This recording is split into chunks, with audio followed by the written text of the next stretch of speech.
Halo adik-adik Smart Generation, apa kabar kalian semua? Berjumpa kembali di video pembelajaran Primagama. Perkenalkan, nama kakak Basuki Rahmat, instruktur Smart PGSD. Pada video pembelajaran kali ini, kita akan membahas materi tema 9, benda-benda di sekitar kita. Untuk lebih jelas, yuk kita simak video pembelajaran berikut ini.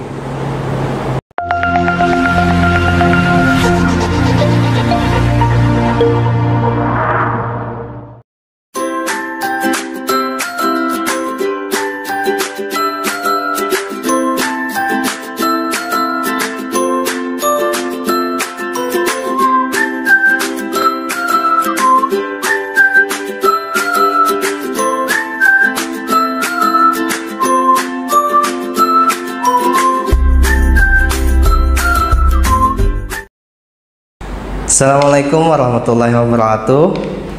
Baik, kita akan mulai pembelajaran kita pada siang hari ini.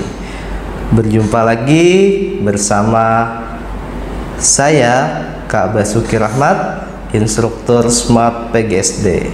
Oke, pada video pembelajaran kita kali ini kita akan membahas mengenai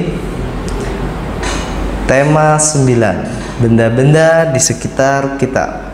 Oke.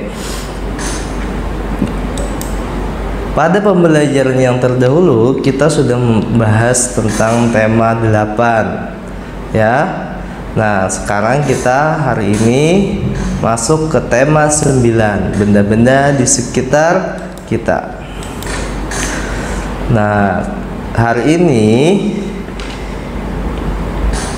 akan membahas tentang subtema 1, benda tunggal dan campuran. Apakah adik-adik masih ingat apa itu benda tunggal dan apa itu benda campuran? Oke. Hari ini ayah, ibu, dan Lani pergi ke toko elektronik. Mereka membeli mesin cuci baru. Mesin cuci milik keluarga Lani sudah tidak bisa digunakan lagi. Beberapa hari yang lalu, mereka sudah melihat gambar mesin cuci yang akan dibeli. Mereka melihatnya melalui iklan yang ada di dalam sebuah majalah. Lani memperlihatkan iklan mesin cuci kepada pelayan toko. Apakah kamu tahu iklan itu? Nah, ini ada ilustrasi gambar dari percakapan yang terjadi di toko elektronik. Keluarga Lani, ada ayah, ibu, dan Lani. Nah, di sini Lani memperlihatkan kepada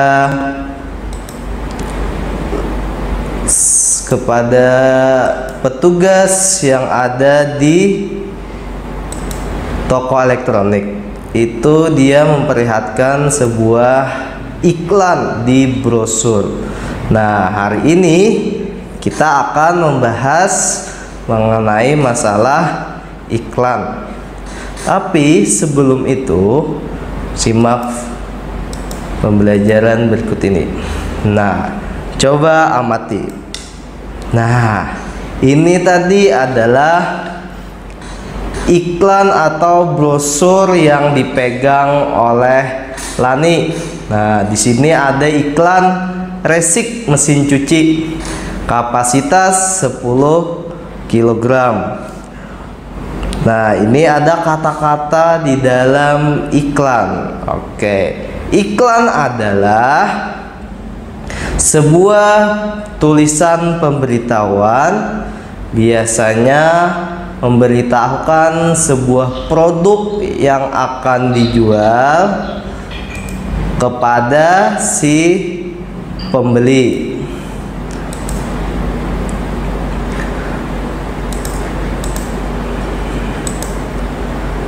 Nah, gambar di samping merupakan iklan media cetak yang menawarkan produk mesin cuci dengan merek Resik.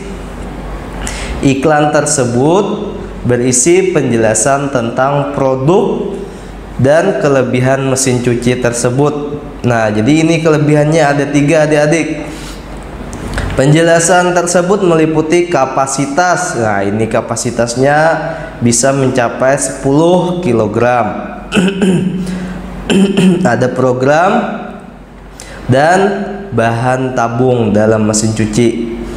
Iklan tersebut mengajak konsumen untuk membeli mesin cuci bermerek Resik.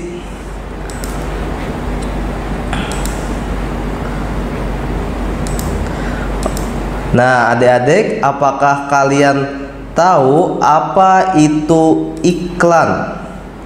Nah, di sini kakak akan menjelaskan mengenai iklan. Oke. Iklan adik-adik bisa saja, kalau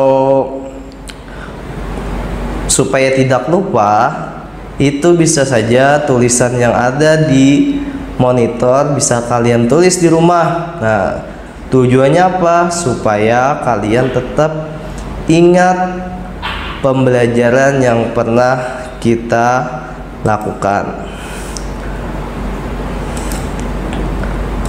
Oke, iklan adalah suatu cara yang digunakan untuk menawarkan atau mempromosikan suatu barang atau jasa. Iklan biasanya ada di media cetak seperti koran atau majalah. Iklan juga ada yang ditayangkan melalui televisi dan radio. Nah, jadi iklan itu ya adik-adik adalah cara untuk mempromosikan atau menawarkan barang,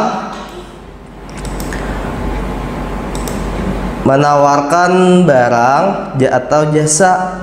Iklan itu bermacam-macam ya adik-adik. Ada iklan berupa media cetak, ada juga berupa iklan elektronik. Kalau iklan media cetak itu biasanya iklan itu di koran atau majalah.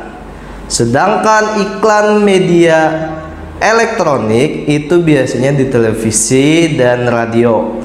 Tapi ada juga iklan yang terpampang biasanya di jalan raya seperti banner, baliho. Nah, itu merupakan iklan media cetak. Oke, lanjut.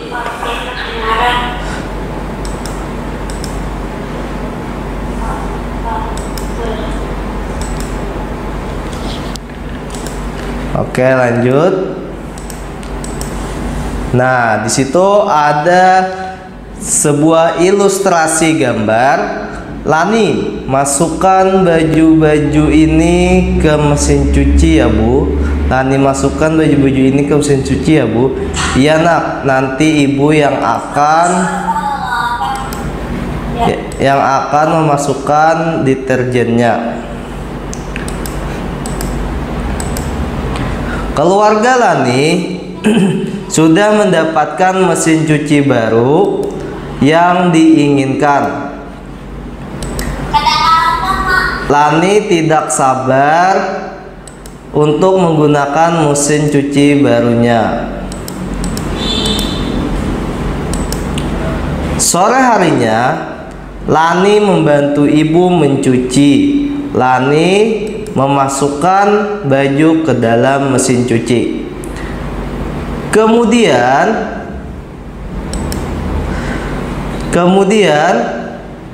ibu memasukkan deterjen. Ibu juga mengisi tabung mesin cuci dengan air. Setelah semua siap, mesin cuci pun dijalankan. Setelah selesai mencuci, ibu mengeluarkan air melalui selang yang tersedia pada bagian belakang mesin cuci.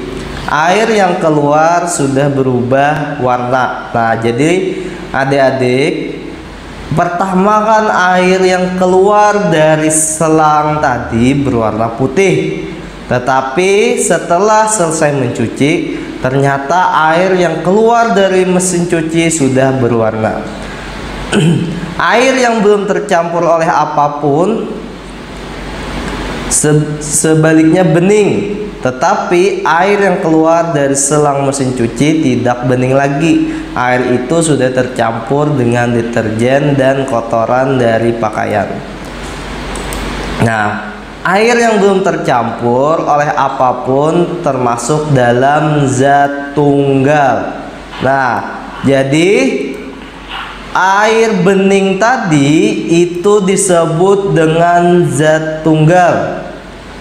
Apakah yang dimaksud benda zat tunggal? Apa saja benda-benda di lingkungan kita yang termasuk benda zat tunggal? Oke, pasti kalian bertanya-tanya, apa ya jawabannya? Apa itu yang dimaksud benda zat tunggal, dan apa saja benda-benda di lingkungan kita yang termasuk benda zat tunggal? Ayo mengamati.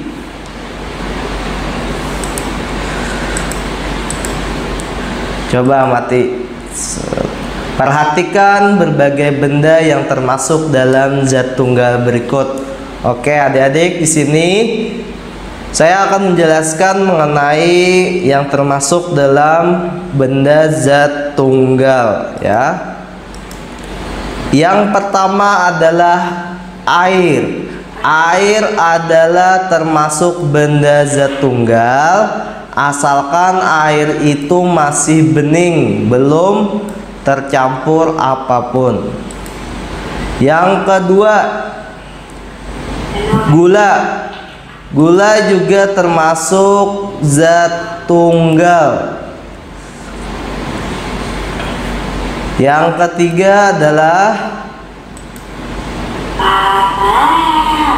emas 24 karat.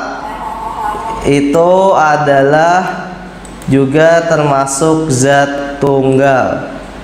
Dan garam. Garam juga termasuk ke dalam zat tunggal. Nah, ini Bapak kasih contoh ada 4 yang merupakan zat tunggal.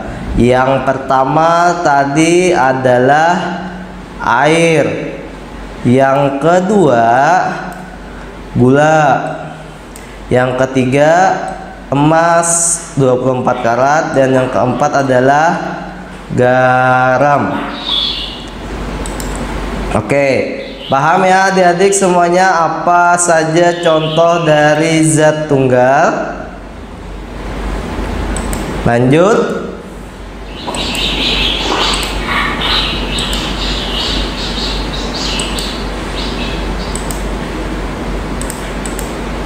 Nah, sekarang ini ada materi.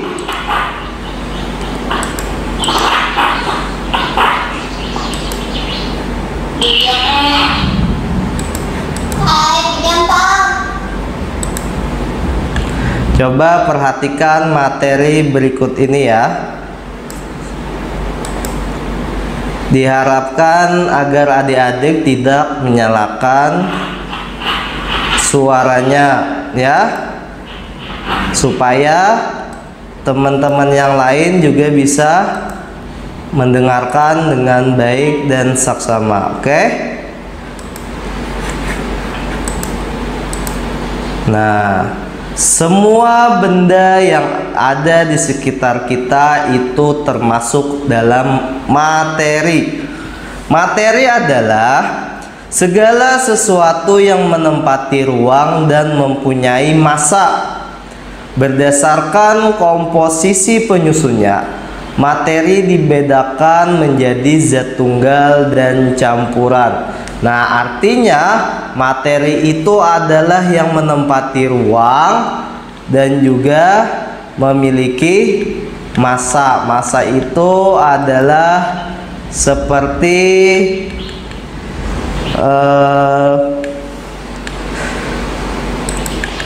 Seperti apa ya? Massa itu lebih ke berat ya, adik-adik. Nah, oke. Materi tadi dibedakan menjadi dua, ada zat tunggal dan zat campuran. Yang pertama yaitu adalah zat tunggal.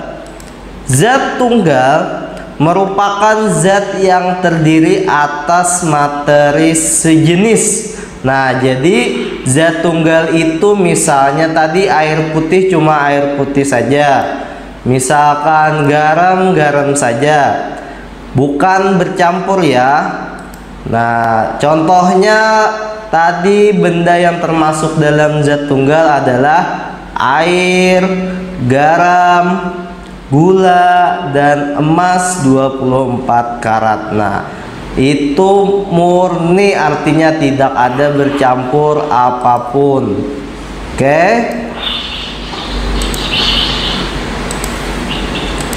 Yang kedua, ada campuran. Nah, sedangkan campuran ini berbeda sekali ya adik-adik sama zat tunggal. Campuran adalah zat yang terdiri atas beberapa jenis materi atau zat tunggal. Jadi zat tunggal yang bercampur itu disebut dengan campuran. Campuran dapat dibedakan lagi menjadi dua macam. Ada campuran homogen dan campuran heterogen. Oke, yang pertama kita bahas adalah campuran homogen. Campuran homogen merupakan campuran yang zat penyusunnya tercampur sempurna. Nah, jadi campuran homogen ini campuran yang zat penyusunnya sudah tercampur sempurna.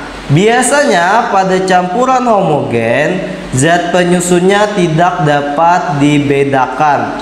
Jadi zat penyusun itu ada, misalnya tadi kita ambil contoh di sini adalah air garam. Nah, air garam itu misalkan zat penyusunnya ada air putih sama garam.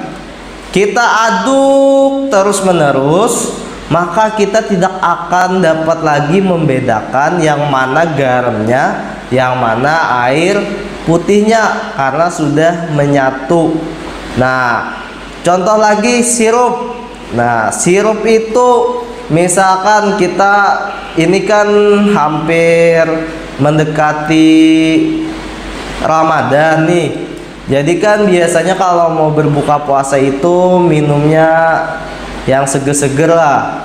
Kita ambil misalnya contoh sirup. Nah, sirup itu kan ada air putih sama sirupnya ya. Kalau kalian campur, kalian aduk, nah maka kalian tidak akan dapat lagi mengenali yang mana air putih, yang mana sirup, atau yang mana gula. Nah, itu adalah contoh campuran homogen. Jadi di sini diulang lagi ya, campuran homogen itu adalah campuran yang zat penyusunnya tercampur sempurna. Tidak dapat dibedakan lagi zat penyusunnya. Yang namanya sempurna kan tidak dapat lagi dibedakan. Yang mana air putih, yang mana zat penyusun yang lain. Yang kedua, setelah ada campuran homogen, yang kedua di sini adalah campuran heterogen.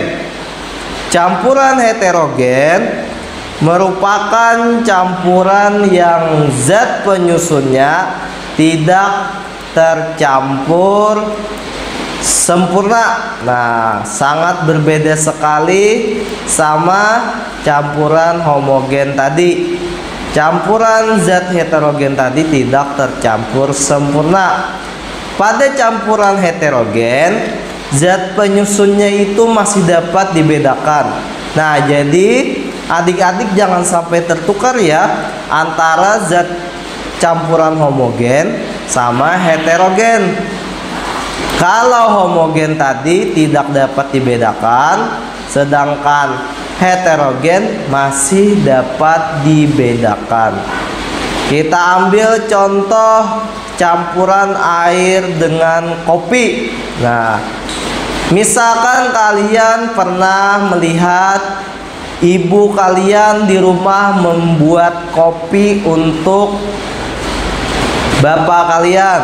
Nah, di sana kalian melihat di bawah gelas itu masih terdapat endapan kopi. Nah, di situ kalian bisa membedakan, bisa melihat, oh, berarti kopi tadi tidak tercampur sempurna. Nah, air dengan tepung, air dengan pasir. Nah, kalau contoh air dengan pasir itu sangat jelas terlihat bahwa campuran itu heterogen. Soalnya air pasir yang ada di dalam air itu tidak bisa larut dengan sempurna. Oke, paham adik-adik apa itu tadi zat tunggal, campuran, dan campuran itu terbagi menjadi dua, ada yang homogen dan juga ada yang heterogen. Kalau homogen tadi adalah zat campuran yang tercampur dengan sempurna, penyusunnya tidak dapat dibedakan. Kalau heterogen, penyusunnya tidak tercampur sempurna karena masih dapat dibedakan. Lanjut. Nah, pemantapan materi. Oke, di sini saya akan mengulang kembali, mengajak kalian semua mengingat kembali yang dari awal tadi yang sudah kakak jelaskan, ya. Nah, di sini punya iklan. Padat gizi, kaya energi, kalsium tinggi. Nah, di situ ada gambar kaleng susu sapi dan ada gambar iklan orang lagi main basket. Oke. Soal yang pertama. Barang apa yang ditawarkan dalam iklan tersebut? Ya jelas, di sini kalian sudah melihat dengan jelas. Barang yang ditawarkan di dalam iklan ini adalah iklan susu sapi, ya. Jelas? Nah, yang kedua, informasi apa saja yang kamu peroleh dari iklan tersebut? Nah, informasinya lihat tentang gizi, ya, tentang kalsium, ya enggak? Nah, informasinya ada yang di atas padat gizi, kaya energi, dan kalsium tinggi. Yang ketiga, benda yang ditawarkan di dalam iklan termasuk zat tunggal atau zat campuran. Apa alasannya? Ayo, masih ingat tadi? Zat tunggal atau zat campuran iklan susu sapi ini. Nah, bukan. Kalau iklan susu itu, ya adik-adik, adalah zat campuran. Zat tunggal tadi ingat, kalau zat tunggal itu adalah zat yang cuma satu atau murni. Kalau susu sudah berbentuk dalam kemasan kaleng, itu sudah bercampur dengan macam-macam, ya. Nah, terus lagi iklan. Ini kan iklan susu nih. Apa sih yang disebut dengan iklan? Iklan tadi adalah media untuk mempromosikan atau menawarkan barang, baik itu media cetak seperti koran dan majalah, atau iklan elektronik biasanya di televisi atau di radio. Oke, terima kasih atas perhatian semuanya.